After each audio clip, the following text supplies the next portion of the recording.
He had a way with animals. That's what people said of Herman Lindsay. There was the cat he taught to play the banjo. The goldfish who could walk, Plishmenture surpassed by the special training that led to the day Fido sang. Now, Fido. Talk.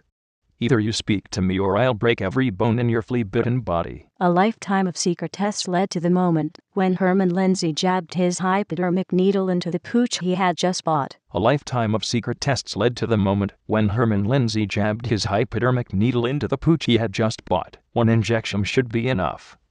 This fluid will either kill the mutt or I'll be a rich man. He's reviving. The injection didn't kill him, maybe it'll work. No time like right now to find out. Sit up and pay attention, you bag of fleas. Your name is Fido. Fido. And this thing I'm holding is a bone. FF Fido, be bone. Overjoyed by the success of his fantastic experiment, Herman plunged headlong into the task of expanding the vocabulary of his talking dog. You're doing fine, Fido. Once more over these words, then we go on to sentences and conversational English. Come on. Cat dog barn. The lessons continued hour after hour, day after day, and slowly Fido approached the perfection needed for the task Herman had in mind. And so they live happily ever after. Okay, Fido. Close the book. And listen closely. I haven't bothered teaching you to be the first talking dog in history just to amuse my friends. You're going to go to work, see? Together we're gonna clean up. Nobody will ever suspect a pooch of casing a home for robbery. I'm dropping you off at the home of my friends, Ted and Marion Kent. It's just for a few days while I'm out of town, understand? You'll keep your eyes and ears open and learn the combination of the wall safe where all her jewelry is kept. Got it? But that's a crime. And all the books I've been reading say that the crime is evil. I won't do it. Shut up, you imbecile.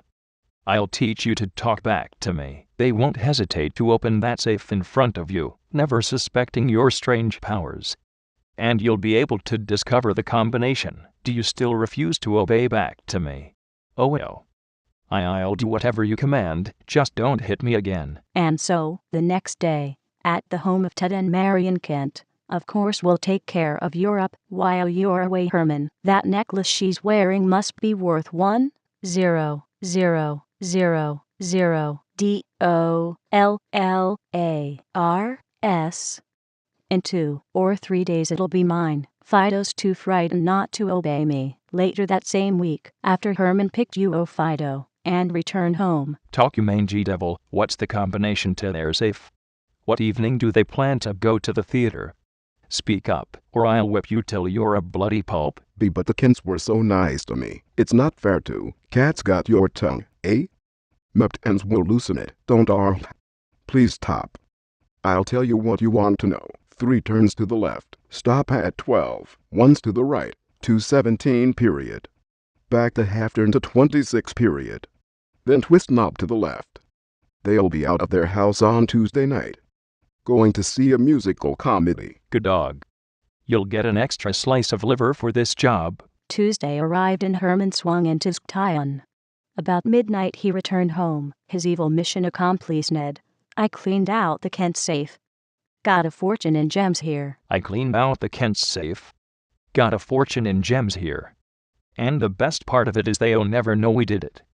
Tomorrow I drop you off at the Brent house. Charlie and Hilda will love having you for a few days. You're gonna eavesdrop on them, see? Find out where their ice is hidden. And, what's that? Who'd want me at this hour? You keep quiet while I answer the door. What do you want with me, officers? There must be a mistake. We'll know soon enough. M.R. Lindsay. Here's our search warrant. Mind if we look around? We got a telephone tip about a quarter hour ago that the Kent place was burglarized, and it was. Whoever called mentioned you and, hey chief, there's the stolen stuff. I don't know how that stuff got into my house, officers. It's all a terrible error. And who called police headquarters to report the robbery? I took the call myself, Lindsay. The informant didn't give a name. Funny thing about that call? I'd swear and yet, it'd have to be. Most informers give their names so as to grab reward money. Wonder what prompted this one to sing to the cops. Only motive I can think of is revenge. Well, whatever the reason, the case is solved. Let's go. Lindsay, I better take the pooch along, Chief. Somebody got to take care of him while this crime's in prison. You little devil, ain't he? He's so bright and frisky I wouldn't mind taking him for my own kids. Looks almost as if he could talk, doesn't he?